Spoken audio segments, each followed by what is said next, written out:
Good morning. Welcome to Soul of Travel. I'm so excited today to be having this conversation with Susan Heinrich. She is also known as Midlife Globetrotter. And Susan and I met in a really fun, perfect travel way. I was set up at the Denver travel show for Lotus Sojourns. Was my first big travel event and my first booth, and it was a great experience. It happened about 30 days before we went into lockdown, which was less exciting, less perfect timing, but we met and immediately, I think, had like an hour-long conversation about all the things that we loved about travel. And I had kind of been thinking about doing a travel show for a really long time, but didn't have the time, which now I have. And Susan immediately went on to my list of guests that I hoped to connect with. So I'm so happy to have you here today and to be able to share about the work that you do with all of my listeners. So Susan, I'm going to just give you the opportunity to introduce yourself and share a little bit about the purpose and the work you do with Midlife Globetrotter. Yes, well, thank you. First of all, that was a great bit of serendipity, wasn't it, that we met that day? I love how those random things just lead somewhere that you can't anticipate or expect. So that was fantastic.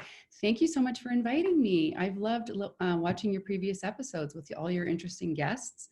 And yeah, it's keeping me busy in lockdown. So not lockdown, but during this time when we're all at home more, finding things to do online. So yeah, thanks for having me.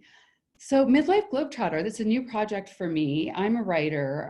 I was a newspaper reporter for years. That was my early career. And then I've always continued writing as a freelancer, and I've been working on a novel and various projects.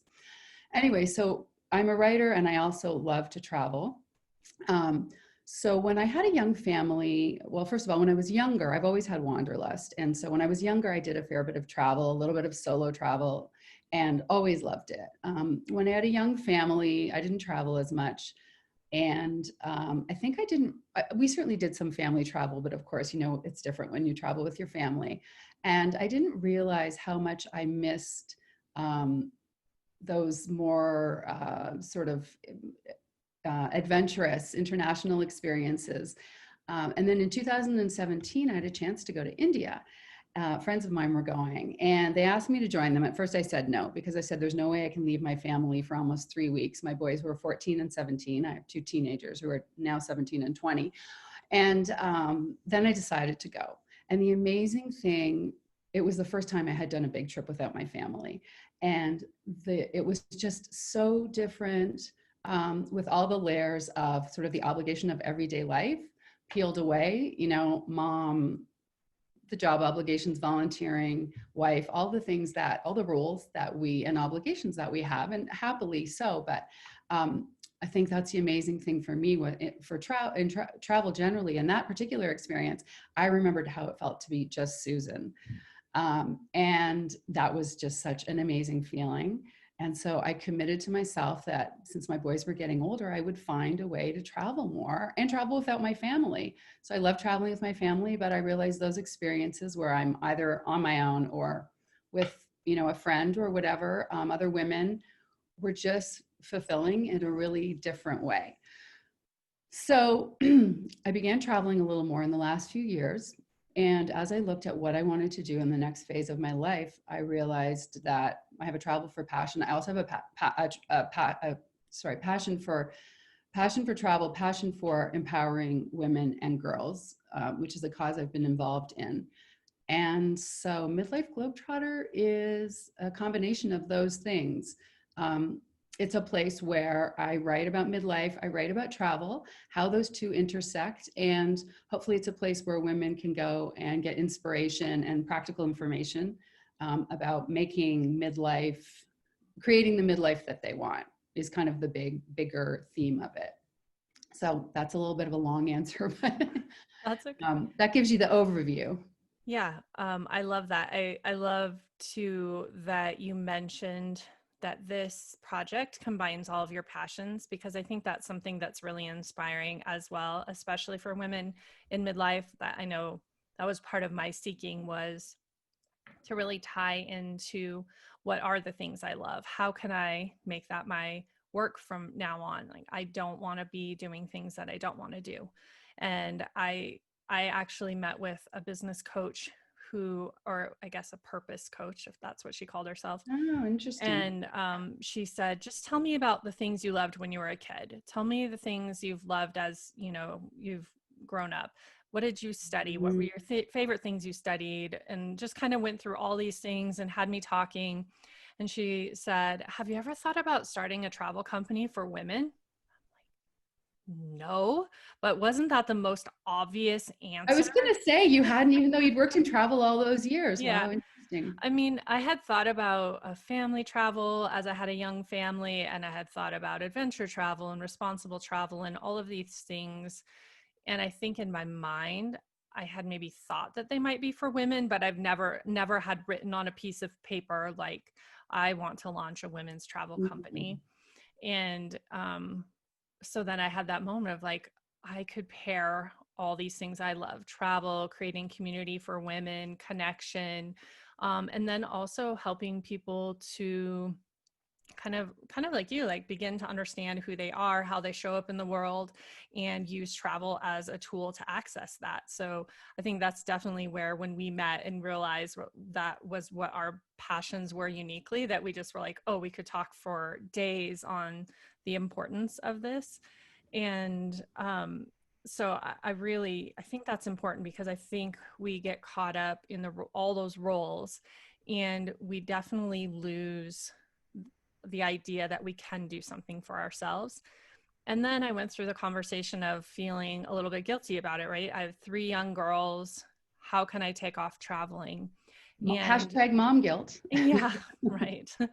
And We all know then they like, they love it. I sat down with my oldest daughter because I thought it would impact her the most. And I said, I want to create this business because it makes me feel good, because it's something I love to do.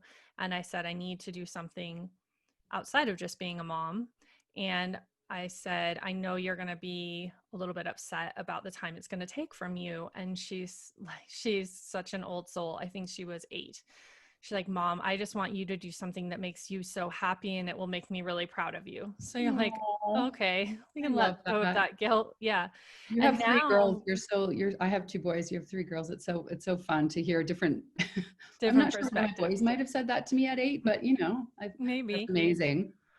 And now they just like, they have no doubt that they could travel the world, and I love that for them, Wow. that they didn't have they won't have the hesitancy that I had as a child. I Mhm. grew up in rural Montana. I hardly traveled at all.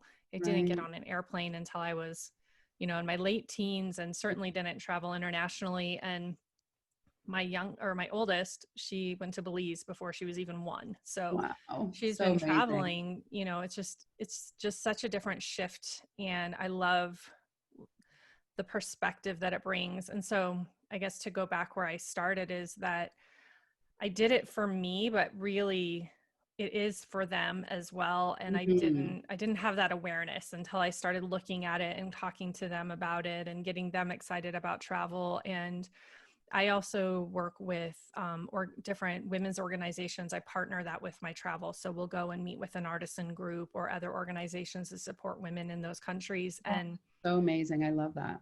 thank you. And my Mhm. daughters now, like, they just assume that's what you would do when you would Right. travel. Oh Like, my gosh. so then I'm like, gosh, yes, okay, I can be on board with this without all of that guilt, and know Right. that it's going to ripple out in a way Mhm. that serves them too. So I think if we could dissolve that guilt for other people, other women who are thinking about traveling and they don't want to give themselves that gift of time, how valuable it is, not just for them.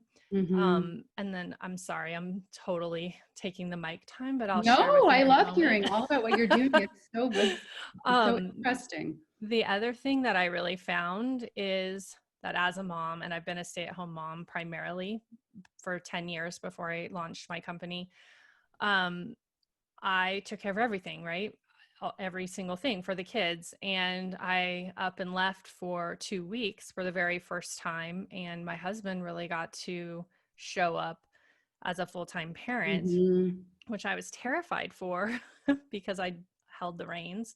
And he did it and he really enjoyed it. So then it was also a gift to him to be able Yeah. to be a different parent, a different role as a parent. So I don't know if you have any similar experiences along some of those shifts or things that have happened for you because of travel.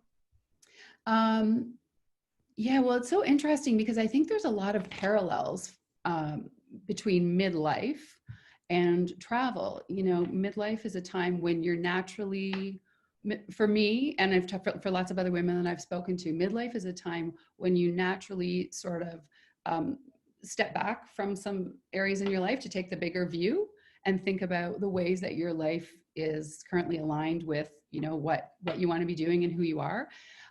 So it's really an opportunity, which is the way I'm trying to I call midlife Globetrotter sort of like an opportunity to reframe midlife as as an opportunity for change and to prioritize yourself and prioritize the things that matter to you.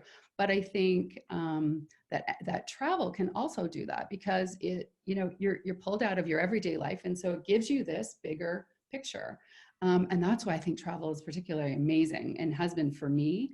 My midlife travel experiences have just been meaningful in a way that's in a bigger way than they were when I was younger. You know, I appreciate everything more. Obviously, I have more life perspective and experience to bring to it. But yeah, so I think that, gosh, all of my travel experiences are just in the that I've done in the last few years have just been so meaningful. And now that I'm making these bigger connections between the things that you were talking about, I know we're going to get into this topic of how travel can be a force for good, but I think as I've started making those connections too. So when I was younger, it was just I loved to travel. I wasn't thinking so much about the positive ripple effect that tourism had. Obviously, this pandemic has brought into focus for all of us how, you know, 1 in 10 people I think are employed in tourism, right, worldwide. You know more about that than I do, but as I've made these connections between, wow, the realization that these wonderful, rich travel experiences that I'm having can also empower people around the world and teach me about cultures, other places. It's just made it all even more exciting and meaningful, I Mhm. think. Yeah. Yeah, I think a lot of people come to that awareness, and I know, when I first started traveling too, it was just a lot about just being somewhere else and vacationing and relaxing, and um, I feel really fortunate that one of my first big, I guess it wasn't solo. I went with one girlfriend, but we went to Thailand for 6 weeks, and the only thing we did is book the first night in Bangkok because we knew we were arriving at like 1 a.m. on Halloween, actually, which was really interesting. And we didn't want to have to figure out where we were going. But beyond that, we had no plans. And it, it, we really ended up in some great situations because we just let the magic of travel unfold for us and we Mhm. weren't dictating anything. Like we let it give us everything that we needed to receive. And we ended up in some really great rural communities, and those were the experiences that kind of began to shape what I craved in travel. Mm, And so mhm. then I really wanted that connection with people. I wanted to get out of the cities. I mean, some of that is really enjoyable too, to experience what that life is like too in other countries. But Mhm. I love just connecting with land and people and meeting with artisans. And for me, that provides a lot of value. And then I began to study responsible tourism and sustainable tourism and understand how our tourism dollar really does impact people in a more positive way when we Mhm. are in those lesser, traveled areas and really paying right to the source for food and crafts and goods and tours and things like that. And so Mhm. yeah, then I became more mindful and intentional about crafting experiences where that was the purpose instead of just something that happened. For sure. I think people are really craving that. They want to have meaningful travel experiences. In addition to having fun and relaxing and seeing interesting sights and learning the history, really the most exciting thing is meeting people, right? I mean, for me, those are my most sort of cherished memories from travel, are different local people that I've met. And it's funny when you're talking about your trip to your girlfriend, with your girlfriend to Thailand. One of my early travel experiences that was really memorable was I was trekking in Nepal. We were doing the Annapurna sanctuary trek. And we got caught, a couple of us our group had split up, but we got caught in a big hailstorm, and we were not near the village that we were supposed to be staying at that night. And we get them here in Denver too, right? Those golf ball sized hailstones. And I was with a young woman named Sonia. We were, I think, 24 or 25 at the time. Anyway, luckily there was a little tiny house just ahead, and we ran and knocked on the door. And this Nepali family, I don't remember how many kids they had, maybe 3 or 4. I remember there were chickens running around on the floor of the house, and they welcomed us into their home, made us dinner.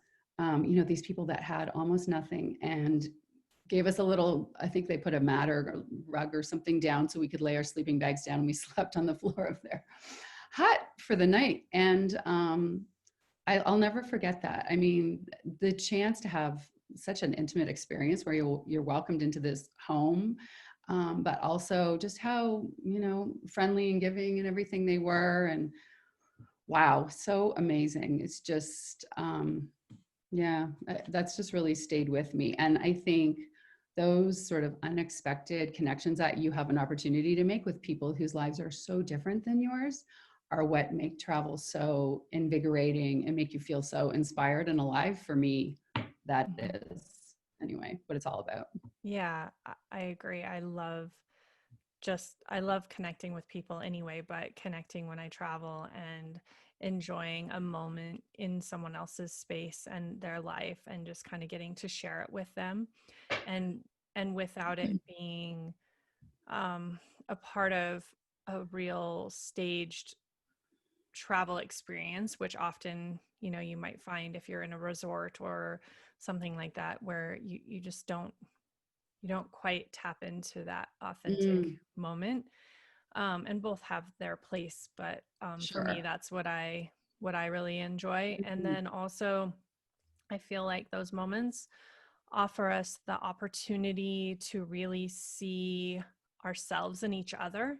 And Mm-hmm. that is really valuable as well. That we maybe start out, and I've found myself doing this often, even over and over. You would think that muscle would die or whatever, but that I'm going to meet someone and I'm going to feel uncomfortable because we're different. We have different lifestyles, we have different experiences, like feeling so disconnected and separate. And then you sit down and start having a conversation, and they also love to travel. They might have the same favorite book that you do, or their college experience. There's a moment that is shared, or um, that they want to take care of their children, and that they're having the same struggle with their kids that don't pick up their laundry or do their chores, or Mm-hmm. Yeah, and you're sure, of maybe in the course. middle of a village somewhere, and you have this connection you wouldn't have expected, and it Mm-hmm. just like brings down that human connection and makes it really apparent.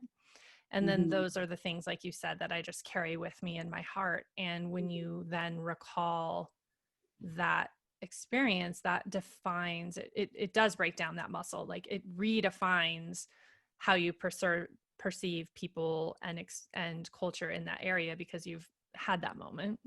Absolutely. And I think it invests us in the world in a way that, you read news stories about things going on the other side of the world that are not that are hard sometimes to really identify with, connect with, or um, feel invested in when Mm-hmm. there are problems or things going on far away. And so, yeah, having a chance to experience some of these places and get a better understanding of the different ways that people live and their challenges, and what and the ways that we're similar, are really meaningful.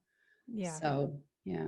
Yeah, again, I just think it's so important. I have, and I won't share the whole experience here, but an experience that I had traveling in the Middle East that, again, feeling really kind of vulnerable and nervous about how I might be perceived or what kind of connections we might have. And at the end of the day, like having probably the most profoundly beautiful experience I've ever had traveling. And now, like, that's the only way I connect to that area of the world. Like, I go there first, always. Like, then maybe I hear the story or Right. read the article, but that's the lens that I now view that through. And I just think it's so important, especially how I grew up in a small town of like just over 1,000 people at the Mhm. time. There's only so many experiences and connections you can have and can know about. For sure. And the more you travel, you just keep piling that in, and Mhm. it does shift you. And again, also it shifts how you feel about yourself. And I think that is probably really important to the audience that you speak to. Mhm. My last trip, I really hope you can't hear all these notifications that are coming in all of No, a sudden. Okay, good. no, It's I very can't hear. No, distracting. I'm just trying to focus. all good. I'm just hearing you. Great. Um, my last trip that I had to Peru, I had all of these experiences. I was scouting a trip for Lotus Sojourns, and they really challenged me. It had been 12 years, I think, since I'd been in Peru. Altitude was affecting me Mhm. differently. Um, I was getting a little anxious. I ended up riding a horse on a saddle that was like tied on with like twine and assuredly gonna die going down a mountain like this. And then I was like, oh my gosh, this is what we're here for. This is literally what we're here for. And I kept thinking, like, how powerful this would be with a group of women who Mhm. are all going through these. I can't do it. There's no way this is going to happen. This is terrifying. Oh my gosh, this is beautiful. Did you see what I just did? Like, Mhm. and processing all of those experiences together. And Yep. so that is one thing I wanted to talk to you about, is the difference in traveling. And I know you kind of touched on this, but with your family, versus as a solo traveler or a solo traveler within a small group where you don't really know anyone. How do you see the value of those experiences helping you to kind of reconnect to yourself? Yeah, so this has actually been a huge thing for me in the last few years, and what I refer to it as adopting a growth mindset. I think that often when, for a woman who has been focusing on their family maybe and not other things, it's easy to think that it's going to be too hard too hard to learn how to do something new, or yeah, I'm not comfortable going to this foreign country because I don't know what to expect and I don't speak the language. And I think anytime we put ourselves outside of our comfort zone, whether it's through a travel experience or by taking on a project like what you're doing with this series, you were saying you had never done, you've had to learn all sorts of new skills. Mm-hmm. I decided my Midlife Globetrotter website, I built it myself because I basically didn't want to pay someone to do it. And it took me months to learn how to do it. But what an amazing feeling to decide that you want to do something that's challenging and then you figure it out, right? And you do it. And so I think that travel has the power to do that for women. I really encourage people to go somewhere that, even if they feel a little bit nervous about it, but to go with a group. I think tour groups like what you're doing with Lotus Sojourns, there's lots of wonderful groups for women only, or co-ed, depending on what you want. But I think even that, going with that that can really be feel challenging and invigorating and exciting in a way that can jumpstart new things in your life. It's like it just gives you that little bit of momentum of, wow, if I did that, if I learned how to, what I can do anything. Mm-hmm. And so I have definitely been feeling more that way. I was really uncertain about what I wanted to focus on in the next phase of my life. And I hadn't been in the traditional workforce for a long time. I'd been doing different freelance projects, volunteer projects. Um, but the idea of it was daunting, because there were a lot of skills that things are changing so much now with technology and everything else. And there were skills I knew I didn't have, skills I knew, some of my skills that I knew I'd have to update. And once you start on that path of just deciding, of adopting a growth mindset, really, I really feel like anything is possible. And especially for midlife women, because we have hopefully a little more time to focus on ourselves, but also just the desire to do it, which is the most important thing. So it can be travel. Travel is a great way to give you that, to give someone that momentum. It certainly does that for me. But there's lots of ways. I think the important thing is just deciding that you're interested or passionate about something. And it's okay that when you start out, you don't know how to do A, B, C, and D. We all have to start things before we know how to do them all. There's a great, I don't know what this quote is, but I read it all the time. It's basically the idea that you can't wait until you know everything about something or know how to do everything to start, right? You have to just start, and you'll and have the belief that you'll figure it out as you go, that you have the ability to figure it out. And also with the internet now, the resources, I mean, what can't you learn how to do on YouTube? It's all there. Right. I agree. It's so amazing. If I wrote a list of all the things that I can do today that I couldn't do in March, and all of the things that I can do today that I couldn't do 2 years ago before I Yeah. decided to launch this business, it's amazing. And for me, I had a real tendency to be a perfectionist and be very controlling. And I really had been in a state of paralysis for doing this for so long because I wanted it to look like what I could foresee 10 years from now today. Right. And I really had to just let that go and be okay with showing up authentically, showing up like not knowing how to use headphones and a microphone and Right. hosting a podcast. Right. and and then, like you said, it really just it starts to build that confidence really quickly and empowers you to tackle all of these other things. And so I would really encourage people, like you said, even if it's not travel, if you have always wanted to learn how to play the guitar or the piano or bake or hike or snowshoe or whatever it is, just watch a YouTube video, Mm-hmm.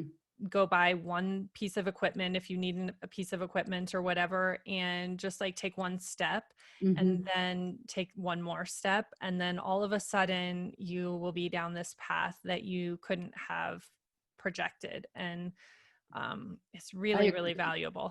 Mhm. Or even online. I'm actually doing French classes online right now on every Thursday night.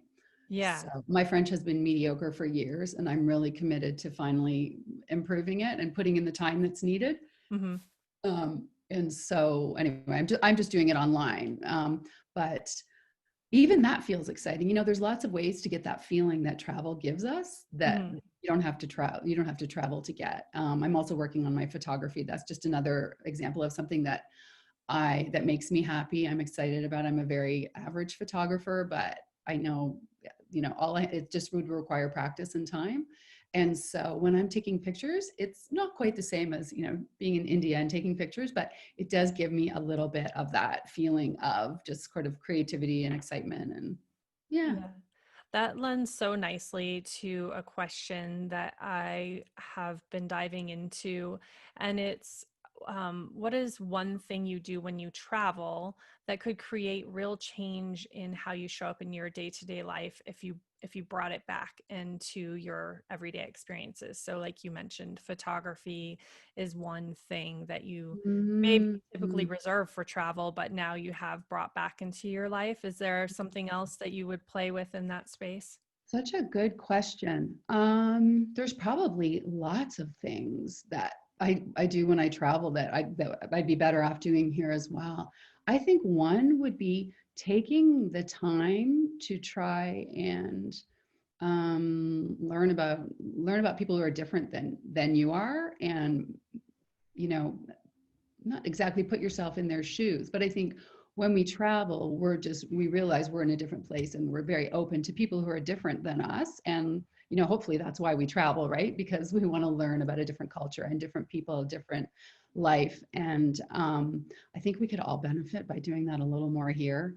You know, just I don't always have opportunities here in Denver to engage with a lot of people that are very different than me. A lot of the women I know are my age and have kids my age and or sorry kids my children's ages and have similar lives to me, and so um, I don't always get the chance, right, to interact and engage with people who have different lives than me. And I think that I do that a little bit, and when I have the chance, certainly I love it.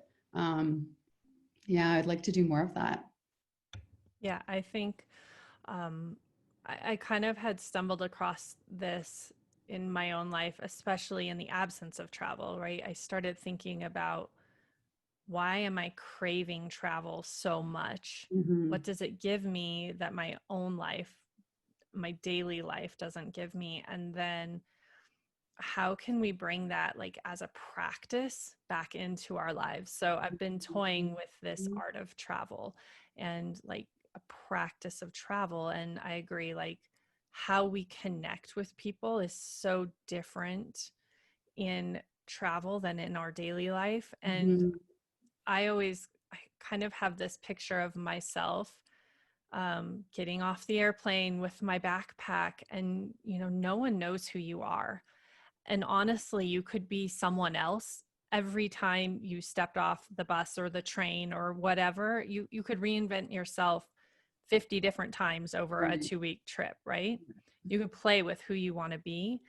Um, and so there's that component of like, again, maybe not getting lost in all these roles that we have and really No, accessing who that we is are. so hard to do in It the is. daily mom life, right? Where you Hmm. have all of Yeah, your day in, day out obligations that are so much, that are just such a big part of your life. So to try and do that, yeah, it's challenging. But I agree. I mean, classes, different experiences. I think when you look for it, you can find it, but it just requires a lot of effort. it does. It Harder to does. do it in your daily life than when you land, when you step off a plane in Indonesia or Yeah. wherever. You're like, wow, yeah, I'm out of my daily life now. And I can really be, like you said, all those things have sort of dissipated there. And now I can just be like just Susan. That's how I like to say it. Yeah.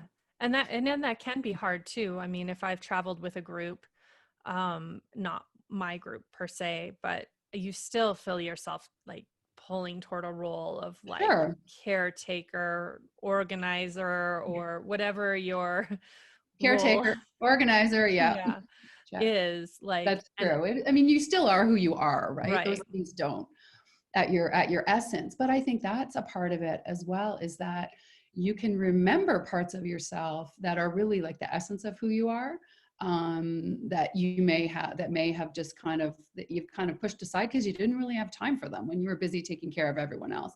And also you can discover new things about yourselves because we change. We get Hmm. interested in new things, at different points in our life.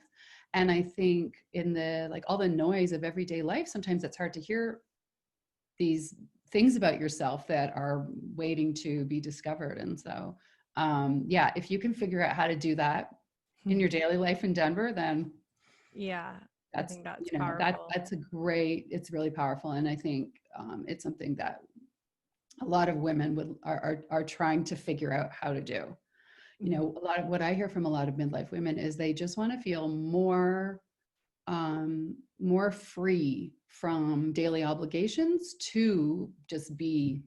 I think they don't even know necessarily. Like I didn't even know. I didn't know what I needed. I knew I needed something different. I didn't know what it was. Yeah. I Sometimes it's hard. It's hard to figure that out. It's a journey. It's a process. yeah. As I was preparing for our conversation, I was kind of going back to that space that I was in when I really felt myself seeking, and to like be standing there and not even know who you're looking for anymore. And it's a really terrifying feeling. So I Mhm. just want to honor anybody who's listening to this and feels that moment of panic, because it's really real and it's really terrifying and it feels really impossible. But I think that well, I know that it can totally be overcome. It's challenging, but it's also really beautiful to like get to know who you are again Mm, outside of all of those roles. And right. when I went to Bali last year, I was again researching for a sojourn, and then I was there for another company that I work with. And I had like 24 hours at this resort that I was looking at using for a retreat. And it's resort is really not the word. It was more like, I don't know, a really small hotel. But they said, what do you want to do for those 24 hours? I mean, that's not very much time. What experiences do you want? I said, I want all of them. So I ended up adding 2 days. But I said, normally I would go through your book and I would handpick like exactly the experiences. And I said, I just released that. I want, what do you feel has been most powerful for people who have traveled there for you? This is what I love. Who does that make you think of? Who could I meet? And I did it. I just relinquished like 48 hours of my time, and I had the most amazing time doing all of these things that some of them I might have chosen to do, but like without any pressure, just like they handed me my itinerary. They told me what time my driver would pick me up, and I had never traveled that way before. And it was so Oh amazing. my gosh. So I think that's something that might be a moment that you could pull back into your life too. Even, asking a girlfriend saying like, I really need a girls weekend. I just Right. need 24 hours and I don't want to plan anything. Totally. And it would be terrifying, I admit, for me to do that as well, because I very rarely get 24 hours. Yeah. um, but I don't know, just thinking about things like that we can play with, that opens us up to experiencing ourselves in a different way. And then Mhm. that helps us to drop into that space. Right. Okay. Can I just follow up on that? Because you mentioned that quote, coming home to yourself. It's one of my favorite quotes about midlife. It's actually written by a doctor who writes about midlife health and women. Her name's Dr. Christian Northrup. Mm.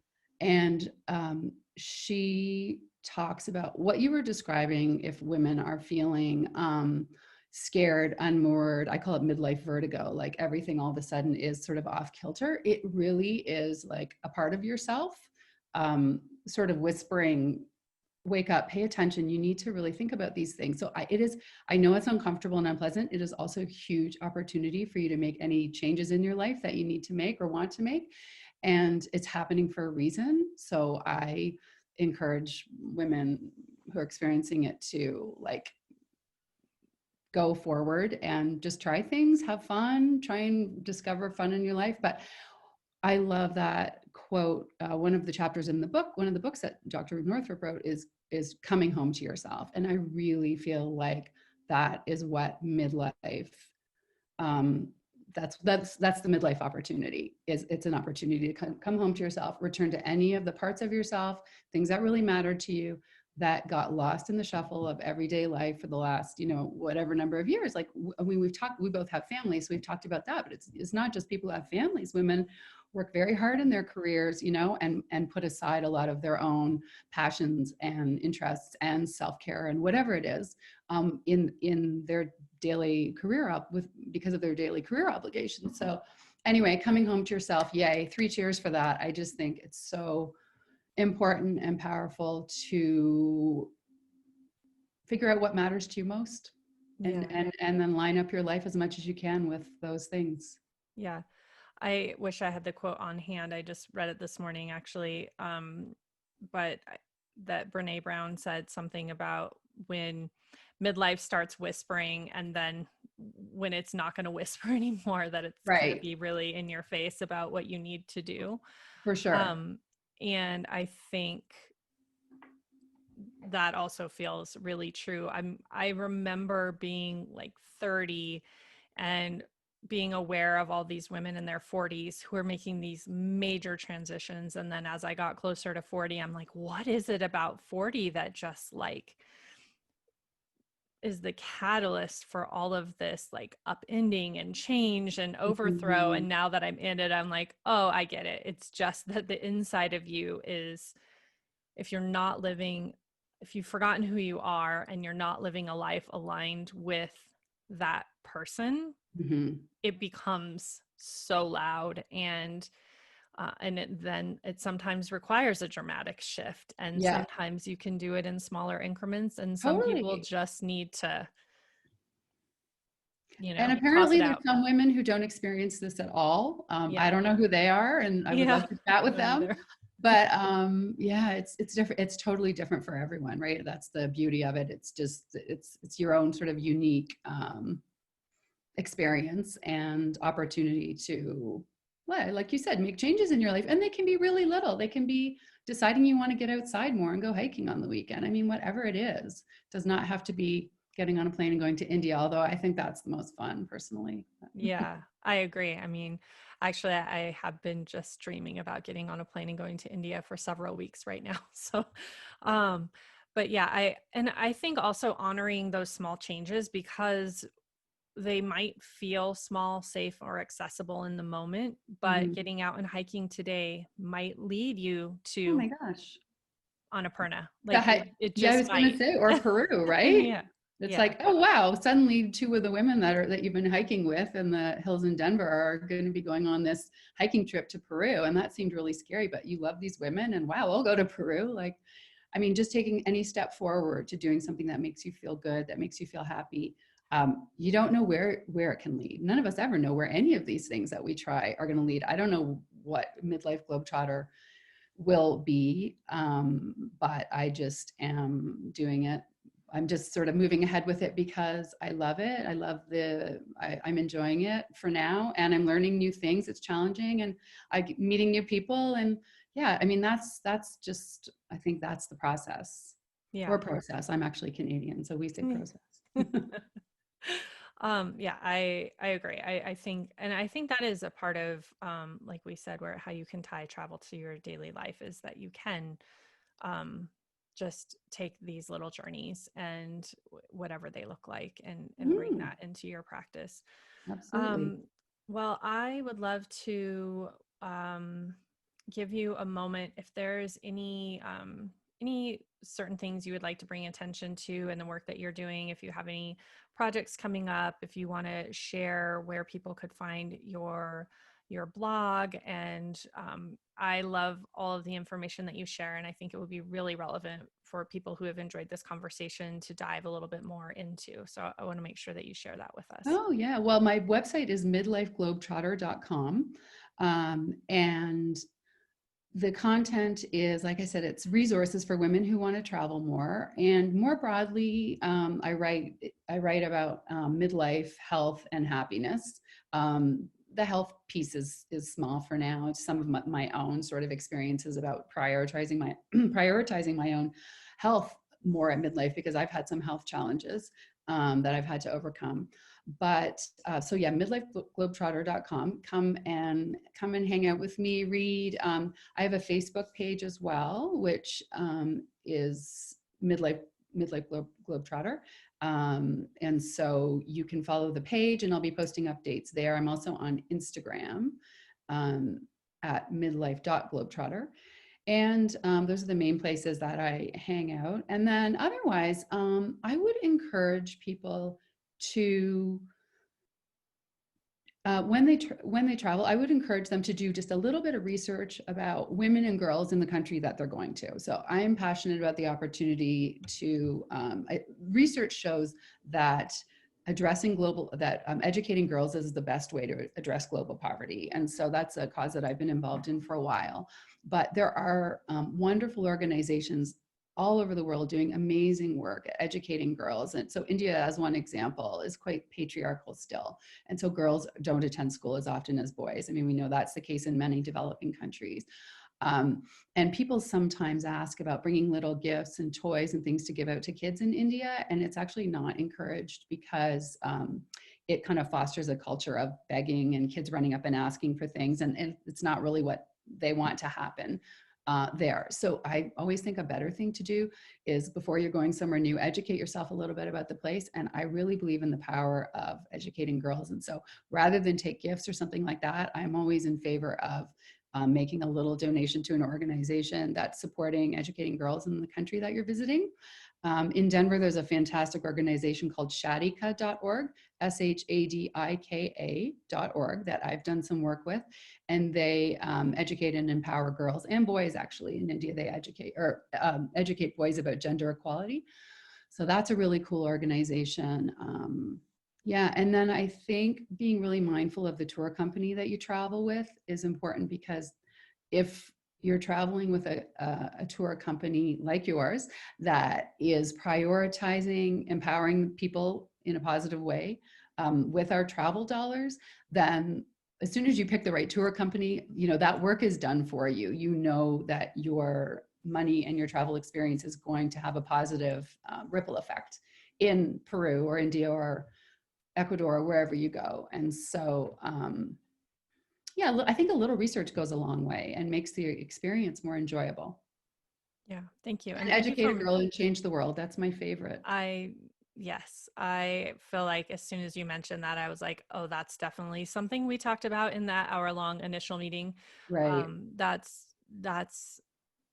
something I'm super passionate about as well. And part of what started my vision for this company was really connecting women um, and then creating opportunities that empower conversations and empower women in in other countries to really pursue their dreams as well. So it's not just here that we're talking about that, but Right. I met many women who wish to be entrepreneurs in Africa and South America, and the hurdles that they're facing and are often so different, but the same drive and determination. And so I always look for resources that I can utilize when I'm traveling that will help to make a difference and to spark conversation, to be a mentor. I mean, this is how we grow, is we see other people doing the thing we want to do and we're inspired and we go after it. And Mm-hmm. I'll share a really quick story. I had a beautiful moment in Guatemala last November, and we were doing a dream circle with a group of artisans that we connect with there. And to transcend the language barriers, we draw a picture of our dream for ourselves and our dream for the world. And Oh, I love that. it's a really beautiful experience. And we have someone translating in Spanish. And one of the younger girls who was there, she was a teenager, and we all kind of were talking about who we were, and I had met her earlier, and she was outstanding. And I'll share another side note about her, but she got up to share her dream, and she had a picture of an airplane, and she said, one day I'm going to be like Miss Christine, and I'm going to travel the world and connect with Oh, women. And I was just like, oh, I amazing. was like, yes, yes, you will. Like, absolutely, yes, you will. And I'm so honored to have been in the circle with you to light that light, because it just takes that person. Like, I've met those Mhm. people in my life, and they helped me to shoot for the dreams that I wanted. Yeah. And so I think those Mhm. conversations are amazing when they happen in that space. And Mhm. you don't know how that's going to ripple out. You just don't know how. Yeah. And it doesn't have to be huge, but it can be like the smallest conversation. And when I met her, she said, I really want to tell you about what I'm doing. I gather all the girls in this village. They come and I run a club. And I was like, oh, great. What does your club do? And she said, we talk about our bodies, and we talk about how how they work, and how we are in control of our bodies, and how Mhm. we can be really strong in what we want, and we have knowledge about menstruation and like all this stuff she just started talking to me about. And I was thinking, I know zero teenagers in the United States who would be comfortable having this conversation, let alone be like so proud.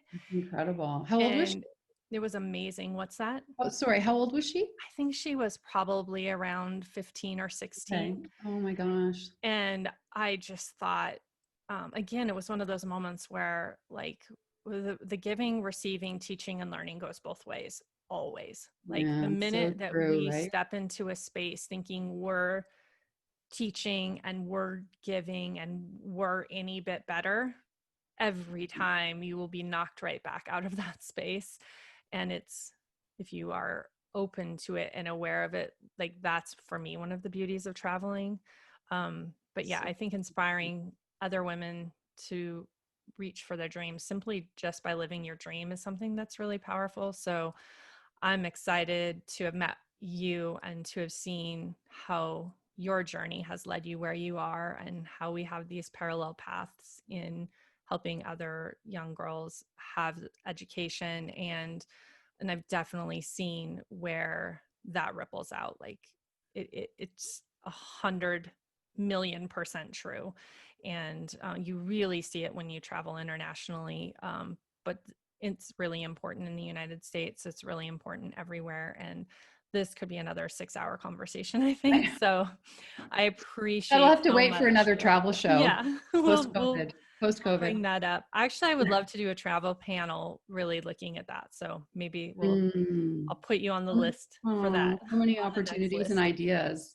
Well, I have absolutely loved our conversation. So much Thank fun. you. It's my favorite topic, midlife women in travel. Yeah. So I started this with my first interview with Lauren last week, some rapid fire questions. So Uh-oh. if you're willing to play along, the Is there a first, timer? no timer, but they're pretty quick. All I right. dropped off the heavy ones. She and I went through it and I was like, oh no, those aren't rapid fire. Those are serious questions. Right, right, exactly. I'm not always So short-winded, you might have noticed, so I don't know how we'll do it's with rapid fire. it's okay.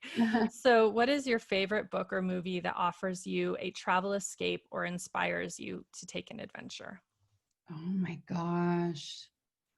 So many books. I read Shantaram not that long ago. That was a really good one about India. Well, when I was young, the Indiana Lawrence of Arabia I loved, and Indiana Jones, like the desert, exotic places. So I think those movies that were felt so powerful when I was young. Just the idea of being an adventurer. I wanted to be a woman adventurer. Yeah. Yeah. What is always in your suitcase? Oh, always in my suitcase. Okay, well, this one's a little bit embarrassing. I now travel with, I like coffee. So I know travel with Starbucks via the tiny little packets of instant Starbucks, just in Yes. case the hotel I'm at has a really bad Nescafe or something. So I have my own. And then I often also travel with my own little pack of nuts and seeds. I'm like a squirrel. I've got to have like pumpkin seeds and nuts. And so I always have a snack if I need it. Snacks and instant coffee. Perfect. It can go a long way. I've been places where I would wish I had those. Yeah. What is your favorite destination you've traveled to? Oh my gosh, that's so hard. Um, India and France I love France. I love India. So many. Those are the two that pop up first. Where do you still long to visit? Africa. Mm. Yeah, I haven't been to Africa and I'm just dying to go to Africa. For me, I'm definitely feeling more drawn to wildlife experiences now. I haven't done safaris. I did a safari in Africa, a tiger safari in Africa, and that was incredible. And I want to go to Africa, Botswana, Uganda. There's a bunch of places, and I really want to go to Borneo, Malaysian Borneo, to see the orangutans. So Yeah, when I was in Uganda, was hopefully going to be able to did go you on a see the gorilla gorilla? trek, and Oh, I didn't. it's my It wasn't dream. able, but Uganda was amazing. I'm actually going to be talking to two women from Uganda next week, so you'll love Really? that conversation. Oh, so exciting. Yeah, a gorilla trek in Uganda, high on my bucket list. Let's see. What is something that you eat that immediately connects you to a place you've been? Ooh, really good French cheese reminds me of I love cheese and like a really delicious baguette that are so hard to get here. There's one place in Denver that has really good bread. It's Mm-hmm. at the Source. I don't know if you ever go there. Anyway, but yeah, really good bread, crispy baguette and delicious cheese makes me think of being in France. Excellent.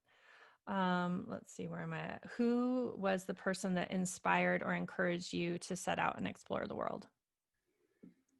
Oh gosh. I'm not sure there was one person that I can point to. I just always had wanderlust. The National Geographic magazine would arrive at my house. I grew up in the 70s and early 80s, and I was, reading it cover to cover. My grandmother, on my mother's side, Grandma Anderson, she was quite. She liked to travel and was quite. I think she was just. She liked to have fun and she liked excitement. She was an adventurous soul. So, I think I always got that energy from her. Excellent. And one more. If you could take an adventure with one person, fictional or real, alive or past, who would it be? I know these are all hard, sorry, but fun. And if I'd been paying attention to your interview with Lori Yep. last week, right, I would have. Okay, so I'm a huge fan of Nicholas Kristof, the New York Times reporter who writes about global development. Mm-hmm. He writes about he writes about the U.S. but also global development, and he does. So I was a newspaper reporter. He's a newspaper reporter. I mean, I am so I think he's incredible, and shines a light on so many important issues. And he does a win a trip with Nick for journalism students every year. I'm too old to apply apparently, but I would love. You'll go back to school. It's Yeah, fine. exactly. New graduate. But I think he's incredible, and I would go anywhere with him to have a travel experience, but also just to see how he does what he does. As a Yeah. former journalist, I find him amazing. Excellent. Well, that is everything. Thank you so Oh, much. it's over already. I know it's so sad. Well, you can always come back. I would love to talk Thank more you. about this and Thank you. so Season grateful for you 3. being here. Yeah. Thank you, Christine. Thank you again for inviting me. This has been so much fun, and always love talking to you and love what you do. Thank you. I appreciate it.